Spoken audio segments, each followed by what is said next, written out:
Buen día. Hoy les vengo a compartir un artículo de la Universidad de Ámsterdam del año 2020 titulado El papel de la inflamación y la genética en la enfermedad periodontal. Como una breve introducción, vamos a empezar explicando qué es la enfermedad periodontal. La enfermedad periodontal es un proceso inflamatorio crónico donde se afectan los tejidos de soporte del diente, como la encía, el hueso alveolar, el ligamento periodontal y el cemento radicular. Es de origen multifactorial, no es una condición lineal, sino que tiene múltiples factores que intervienen en esta enfermedad. Como principal factor etiológico de la enfermedad periodontal es la placa bacteriana. La placa bacteriana y los componentes de microorganismos que en ella se albergan. Antiguamente había una clasificación de 1999 donde nos describían la enfermedad periodontal con unas características específicas, la cual era una pérdida ósea radiográfica, era una profundidad del sondaje, un sangrado, una pérdida de niveles de inserción clínica, y lo discriminaban en tres formas: una periodontitis leve, una periodontitis moderada, una periodontitis severa. La manera en la que medíamos la gravedad de la enfermedad periodontal era por medio de una sonda periodontal, y la profundidad de 3 a 5, de 5 a 7 y mayor a 7 nos daba la severidad. Actualizando los estudios, se realizó una nueva clasificación en el año 2017, la cual fue publicada en el año 2018 por el autor Tonetti, donde no solo tuvimos en cuenta la profundidad del sondaje, sangrado y demás, sino que se agregaron nuevas características importantes, como lo son ciertas condiciones del paciente, como lo puede ser la obesidad, como lo puede ser enfermedades sistémicas, tipo diabetes, enfermedades cardiovasculares, y por primera vez empezó a dar importancia al componente genético en la enfermedad periodontal. Esta clasificación ya nos discriminó por estadios, por clases, y empezó a hacer unas mezclas dependiendo de la gravedad. Entonces ya teníamos que tener en cuenta el pronóstico del paciente, teníamos que ver los factores externos e internos del paciente, y como les mencioné en un momento, la genética empezó a tomar mucha más fuerza. ¿Por qué empezó a tomar mucha más fuerza? Porque en muchos estudios se logró encontrar una prevalencia importante en partes de África Central, África Oriental, donde notaron que este tipo de personas de grupos raciales y étnicos empezaron a generar una prevalencia en la enfermedad periodontal. De ahí surgió la duda de por qué este tipo de pacientes eran más susceptibles a presentar este tipo de enfermedad, y empezaron a identificar cierto tipo de polimorfismos asociados a procesos inflamatorios. Procesos de enfermedades inflamatorias crónicas podemos encontrar múltiples. Entre los más destacados podemos encontrar la artritis reumatoide, podemos encontrar procesos inflamatorios crónicos intestinales, enfermedades. Generalmente este tipo de enfermedades crónicas inflamatorias son de origen de autoinmune, como lo es el lupus eritematoso, el líquen plano, pemfigoide, entre otros. De aquí es la importancia de comprender el componente genético en las enfermedades inflamatorias. Un ejemplo de ellos es la artritis reumatoide, donde es una enfermedad que es lineal, tiene un tipo de comportamiento muy estable, y se han demostrado que el comportamiento genético y ciertos tipos de polimorfismo son específicos para esta enfermedad. Bueno, pero ¿qué es un polimorfismo? Principalmente el término polimorfismo se nos puede asociar a algo patológico, pero no es así. Cuando hablamos de polimorfismo tenemos que especificar el polimorfismo genético. Polimorfismo, varios forma, entonces varias formas de la presentación genética. El polimorfismo básicamente es una variación en la secuencia de nucleótidos, la cual nos va a dar ciertos rasgos específicos al ser humano. En el ADN del ser humano, los seres humanos compartimos el 99% de genéticas idénticas. Solo un 1% es el que nos hace diferente. Un 1% es el que nos da características particulares. Bueno, entonces el factor genético sigue tomando fuerza, no solo en enfermedad periodontal, sino en múltiples tipos de enfermedades inflamatorias crónicas. Ahora, para todo tipo de enfermedad existen cierto tipo de factores, tanto externos como internos, y factores que son modificables y no modificables. Dentro de los que podemos no modificar está la parte del envejecimiento natural, que es un proceso fisiológico el cual influye en múltiples enfermedades, dentro de las que está la enfermedad periodontal. el tipo de dieta, los factores ambientales. Digamos que el tipo de dieta es un factor modificable, podemos tener cierto tipo de modificaciones que nos pueden ayudar, uno, a mantener la estabilidad de este tipo de enfermedad, o por el contrario, tener una mayor susceptibilidad o un mayor riesgo de una agresividad en la enfermedad. Factores como los ambientales, el clima, la contaminación, y ya existen otro tipo de factores que son de tipo de estilo de vida, la dieta, el tabaquismo, el estrés. Hoy en día manejamos cargas de estrés los cuales parecen que no tuvieran relevancia, pero en cualquier tipo de enfermedad pueden tener un factor importante debido a, uno, la carga hormonal que puede representar, y dos, a la función celular que se puede ver, uno, alterada, o dos, con un tipo de disbiosis en la parte de microorganismos. A este tipo de procesos se le pueden llamar cambios epigenéticos. ¿Qué son los cambios epigenéticos? Son todo este tipo de cambios que se generan en la secuencia o en los patrones genéticos gracias a factores externos. Uno de los principales problemas que se presentan en las enfermedades crónicas es el tabaquismo. Vamos a enfocar en la enfermedad periodontal, donde el tabaquismo cumple una función bastante importante, y hay múltiples estudios que han demostrado relación directa entre el tabaco y la enfermedad periodontal. El cigarrillo contiene más de 4.500 componentes, de los cuales se han estudiado bastante, y donde podemos resaltar que el cigarrillo como tal en cavidad oral genera cambios de estrés oxidativo. Se generan radicales libres, los cuales hacen que múltiples células no funcionen de manera correcta, o aceleran el proceso de apoptosis de algunos tipos de microorganismos. Entre los que podemos resaltar están los neutrófilos polimorfonucleares, los cuales pueden acelerar el proceso de apoptosis. Al generar procesos de apoptosis, lo que van a es liberar su material tóxico dentro de los gránulos que contiene este microorganismo, y generan daños tisulares. Otro factor importante es la dieta. La dieta depende mucho de si es una dieta positiva o negativa. Factores como la ausencia de vitamina D en nuestra dieta pueden hacer que las funciones celulares se vean afectadas. Uno, o en la no generación de ciertas proteínas, en la no generación de ciertas funciones celulares, o en la limitación. Entonces pueden haber muchas células que sí se están generando, pero no de una forma adecuada. Ahora, existen ciertos tipos de factores, entre los que podemos hablar de los factores psicosociales. Pueden ser problemas de estrés, que vienen ligados, uno, a procesos patológicos. Podemos tener un ejemplo como lo es algún tipo de síndrome que nos altere de manera hormonal, o simplemente preocupaciones externas. Este tipo de problemas lo que hacen es que se generan cierto tipo de neuronas, no envían la información adecuada, con la misma rapidez, con la misma velocidad y veracidad, para que se generen las respuestas celulares. Dentro de las respuestas celulares encontramos el sistema inmune, que si no responde bien gracias a este tipo de problemas de estrés, pues digamos que no vamos a tener una respuesta adecuada en nuestro sistema. Seguimos hablando acerca de la enfermedad periodontal, y esta vez un poco de una manera más específica en cuanto a cómo reacciona el sistema inmune ante esta enfermedad. Como les expliqué en un principio, la periodontitis es una enfermedad inflamatoria crónica que es donde se ve representado por una desregularización inmunitaria.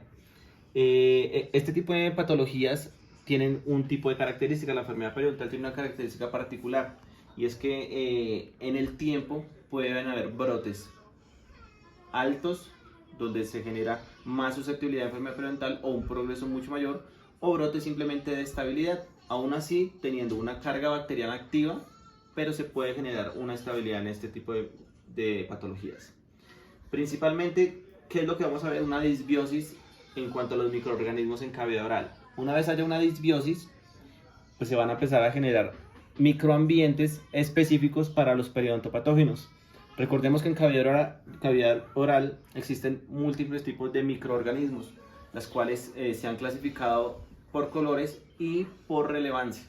Entonces, en una primera etapa podemos encontrar microorganismos colonizadores iniciales, en una segunda etapa colonizadores secundarios, y en una tercera etapa colonizadores terciarios, que generalmente están ubicados ahí los periodontopatógenos. Ahora, ¿qué sucede? Los colonizadores iniciarios y secundarios hacen sinergias para generar microambientes específicos para que se puedan desarrollar otros microorganismos como los microorganismos periodontopatógenos. La enfermedad periodontal se caracteriza porque son enfermedades que son con un progreso en zona apical, es decir, la progresión inicia en una parte superior, que casi siempre inicia por una gingivitis, empieza a penetrar la parte del epitelio del surco, ingresa por todo el epitelio del surco, empieza a afectar tejido epitelial, pero progresa a un tejido conectivo, empieza a generar destrucción del hueso alveolar y progresa en su parte interna. Una vez ingresa en el tejido periodontal, es un ambiente mucho menos anaerobio, lo cual facilita que este tipo de microorganismos, los cuales son anaerobios gram negativos, multipliquen su producción. Es decir, generamos un ecosistema estable para que estos periodontopatógenos puedan colonizar y puedan generar toda la citotoxicidad que se genera. Ahora, dentro de esto se genera lo que se llama como un círculo vicioso. El círculo vicioso consiste en que hay una lesión inicial donde hay una respuesta del sistema inmune, una respuesta inflamatoria, el cual nos va a generar una disbiosis por la producción de microorganismos. Después nos va a generar una etapa de dominio periodontal de los periodontopatógenos, continúa con una respuesta aberrante del sistema y después nos va a generar una alteración en los nichos de microorganismos comensales o de colonizadores iniciales.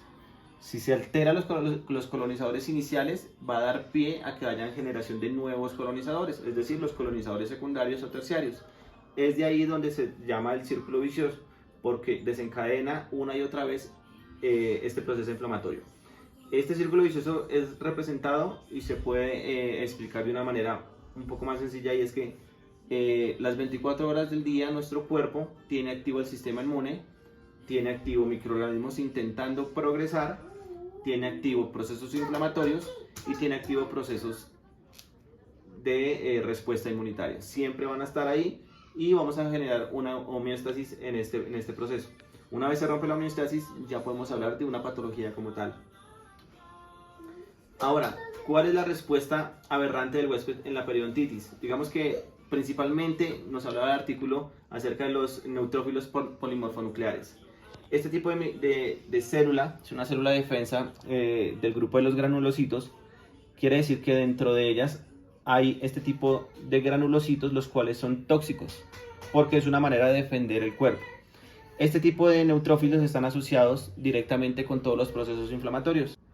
Como les venía explicando, este tipo de células de defensa tienen cierto tipo de herramientas muy eficaces para el control de microorganismos. Dentro de lo que podemos resaltar es que genera cierto tipo de gránulos que son tóxicos para el tejido, pero como son tóxicos para los microorganismos, aún así sigue siendo tóxicos para el tejido sano, natural. Además de esto, este tipo de células lo que van a hacer es producir citocinas y quimiosinas, que sabemos que están directamente relacionadas con procesos inflamatorios. Un ejemplo de ello es la infección por el virus del coronavirus, donde lo que hace este virus es aumentar la respuesta de procesos inflamatorios. Entonces, algo que le llaman la tormenta de citoquinas, lo que hace es una sobreproducción o una sobreexpresión de este tipo de interleuquinas proinflamatorias, lo que hacen que se colapse vías pulmonares y demás por procesos inflamatorios. Este tipo de células son las encargadas, uno, de controlar microorganismos, ya sean generando algún tipo de fagocitosis, o cuando no se puede controlar por medio de la fagocitosis, lo que hace es liberar estos gránulos, los cuales se generan toxicidad y destruyen los microorganismos. ¿Qué sucede con esto? Que también hay un tipo de proceso que se llama el estrés oxidativo. El estrés oxidativo se ha demostrado que en cierto tipo de pacientes con periodontitis se tomaron muestras de fluido crevicular y se notaron que es mucho más eficaz en la producción de superóxido. El superóxido es un componente importante para generar, uno, o la apoptosis, o dos, el control y la eliminación de microorganismos. Una vez se hace por parte del macrófago una endocitosis del microorganismo, pasa por un fagosoma, después por un fagolisosoma, y dentro de este se genera la destrucción de estos microorganismos por medio de este tipo de toxinas.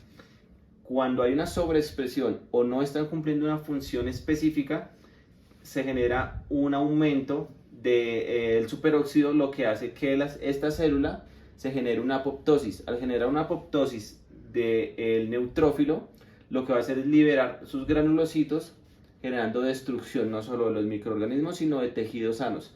Por esto, en la enfermedad periodontal se generan destrucciones masivas del colágeno, que es uno de los principales componentes del tejido periodontal. Además de esto, se han descubierto varios tipos de polimorfismos genéticos en el gen de la nicotinamida fosfatoxiasa. Esto es una enzima que actúa específicamente en el proceso del estrés oxidativo. Es decir, se aumenta este tipo de procesos haciendo que se destruyan los neutrófilos. Ahora, existen ciertos tipos de factores que contribuyen a la desregularización de la aptitud inmune en la periodontitis, los cuales vienen demostrados en este esquema tipo torta, donde nos dice que cada color representa un tipo de factor. Entonces dice que el factor de color azul claro son factores epigenéticos, es decir, alteraciones de la secuencia de genes por medio de factores externos. El factor gris son algún tipo de comorbilidad. El factor naranja son los estilos de vida, donde encontramos factores como la dieta, como el tabaco, como el estrés. El azul oscuro, ya esto es relacionado directamente con los dientes, el tipo de higiene oral y los hábitos que presente el paciente. El amarillo ya está relacionado directamente con los microorganismos. Digamos que todo tiene una estabilidad, donde cuando aumenta en tamaño algún tipo de color, quiere decir que hay una alteración en la homeostasis. Un ejemplo de ello es cuando el color amarillo me aumenta, quiere decir que hay un aumento general en el proceso de microorganismos, lo que nos va a generar una ruptura de este equilibrio y va a generar el proceso patológico de la enfermedad periodontal. Continuamos ya con las conclusiones. ¿Qué conclusiones nos pueden generar de este artículo? 1. Ya podemos identificar que la periodontitis es un proceso inflamatorio crónico de origen multifactorial, pero lineal, que no es lineal como otros tipos de procesos inflamatorios crónicos. No es lineal, ¿por qué? Porque conllevan cierto tipo de factores que podemos controlar, otros que no podemos controlar, unos que aumentan la progresión o la susceptibilidad para la misma. Otra conclusión es que hay diversos factores que determinan la aptitud inmunológica del sujeto, es decir, podemos nosotros poner el ejemplo de este tipo de pacientes que tienen una dieta alta en carbohidratos, tienen una deficiente higiene oral, tienen cálculos, placa blanda, una gran cantidad de microorganismos en cavidad oral, que digamos que no tienen controles periódicos con el odontólogo y aún así no presentan enfermedad periodontal agresiva o no hay un progreso. Otro tipo de pacientes que sí tienen un gran control de su higiene oral, que no tienen factores externos que contribuyan a esto, pero pueden generar enfermedades periodontales más recurrentes que otros. Aquí es donde entra el factor genético a jugar un rol importante, en que este tipo de pacientes puede que tengan una mayor susceptibilidad genética a presentar este tipo de enfermedad periodontal. Como es un factor no modificable, el factor genético, pero si podemos identificar el tipo de polimorfismo asociado a los procesos inflamatorios en una enfermedad periodontal, lo que vamos a hacer es lograr tener una mejor campaña de prevención en cuanto a los factores que sí podemos modificar. Si tengo un riesgo alto de una enfermedad periodontal, gracias al descubrimiento de estos polimorfismos, lo que vamos a hacer es un énfasis en los factores modificables para evitar que haya una mayor progresión. Otra conclusión, uno es la pérdida de la homeostasis resulta en la pérdida del equilibrio del huésped y una respuesta anómala del huésped. Lo que les venía explicando, una vez se rompe este tipo de homeostasis, lo que va a generar son procesos patológicos. El proceso patológico se rompe una vez se rompe la tríada de la enfermedad, ya sea un factor externo, una respuesta del huésped o una respuesta de los microorganismos. Otra conclusión es que ya hay factores que determinan la aptitud inmunológica que incluyen 5 factores específicos. Uno es el factor genético y los factores epigenéticos. Ya hay una predisposición genética específica para todo tipo de paciente, que algunos tipos de genes se expresan, otro tipo de genes no se expresan, pero puede aumentar el progreso de la expresión gracias a factores externos que ya serían los factores epigenéticos. Otro, los estilos de vida. Ya sabemos que la obesidad, el sedentarismo, el tipo de dieta, el tabaquismo son factores directos que nos conllevan a una susceptibilidad a enfermedades crónicas inflamatorias. Espérame. Como tercer factor importante, pues ya tenemos lo que son todos los tipos de comorbilidades. Ya sabemos que existen cierto tipo de patologías o enfermedades de base que contribuyen a la susceptibilidad de enfermedades crónicas inflamatorias, dentro de las que podemos resaltar algún tipo de diabetes, enfermedades cardiovasculares, entre otras. Como cuarto factor, ya son los factores locales específicos, caries, procesos inflamatorios de origen endodónticos, etc. Y por último ya son los patiobiontes de una biopelícula subgingival disbiótica, es decir, ya es la placa acumulada, los microorganismos establecidos en un ecosistema específico para anaerobios gram negativos, que lo que van a hacer es generar una mayor progresión a la destrucción de la enfermedad periodontal, una activación del sistema inmune, una activación de los procesos inflamatorios y por ende una cronicidad de la patología. Bueno, y por último, como la última conclusión que nos deja este artículo, es que se ha sugerido que al menos 65 variantes de genes están relacionados con procesos de la periodontitis. Es decir, ya hay estudios avanzados que nos relacionan procesos genéticos con procesos crónicos e inflamatorios específicos en la enfermedad periodontal, lo cual nos da una puerta abierta para seguir estudiando, para seguir haciendo investigaciones sobre polimorfismos específicos, sobre variaciones genéticas y sobre procesos crónicos inflamatorios periodontales. Bueno, esto es todo por hoy, espero les haya gustado la exposición y muchísimas gracias.